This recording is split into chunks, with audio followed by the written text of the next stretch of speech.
I've got some pretty nice bullets in my game now. They fire in the direction of my crosshair. But what I haven't done yet is put any thought into what happens after I've shot the bullets. They just kind of fire off into space, or they shoot at stuff in the game. But they're never being deleted.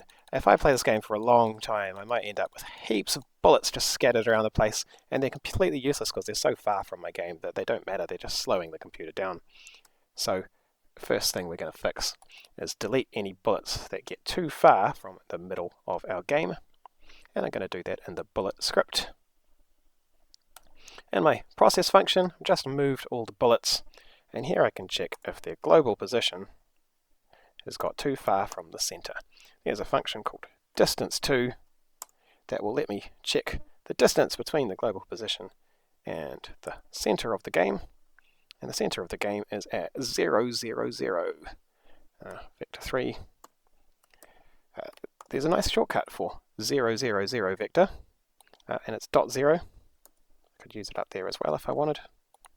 That'll be the very, very center of my game, and I'm saying if the bullet's position is too far from that, then I'll delete it.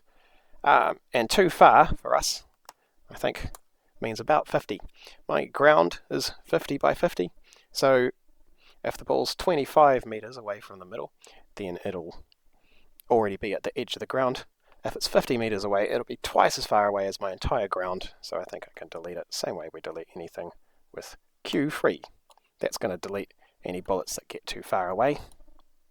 Play my game, shoot a bunch of bullets into the air, and they'll still survive for quite a while. I have to get twice as far away as my ground, but we should see them vanishing, and that means they're not slowing down the computer. I probably also want to do something with the bullets if they hit something, and we know how to check things have hit something. I'm going to go to my bullet area 2D, area 3D that is. I'm going to go to signals, and I'm going to add a signal to body entered. On body entered, it's going to be connected to my bullet script. And first thing I can do is, if I've hit anything at all in my game, I probably want to delete the bullet, so I'm going to do Q free. But we can do even better than that. We're going to add one of those explosions that we created earlier. So I'm going to get a reference to the explosion scene. Explosion scene by preloading resource. Explosion.tscene.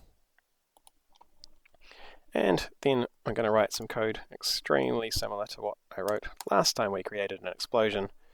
I'm going to use the explosion scene to instantiate an explosion.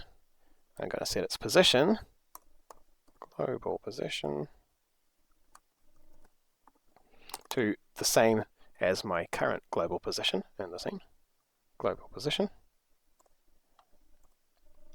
Then I'm going to get the tree, current scene, and add a child of explosion. So every time I hit anything at all in my game, I should see a nice satisfying explosion. Oh, and you'll see the first thing that goes wrong is because my bullets are firing from my character body, which is a body, they're touching the character body and they're immediately exploding. They don't get to go very far at all. So we're going to add one exception to things that are not going to delete our bullets and not make them explode. I'm going to make sure that the body is not a character body 3D. And then I'm going to grab all of this code and indent it. So it's in my if statement, and it only happens if I'm touching something that's not my character body. Now we should see the bullets hit things. Is that going to hit the ground? Yeah, and then explode. Hit the ball, explode. Hit the ramp, explode. Fantastic. That one's not a body. It's going to go through the lava and then explode. It's going to go through the trees. But anything that's a body, it's got this nice explosion effect. It is a really massive explosion for one bullet. If I fire heaps of bullets, then I've just got a big exploding screen, which is a bit much. So when I create this explosion, I'm also just going to change the scale.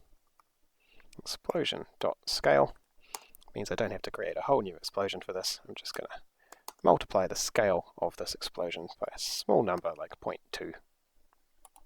And I get some smaller explosions every time I touch anything in the game with a bullet.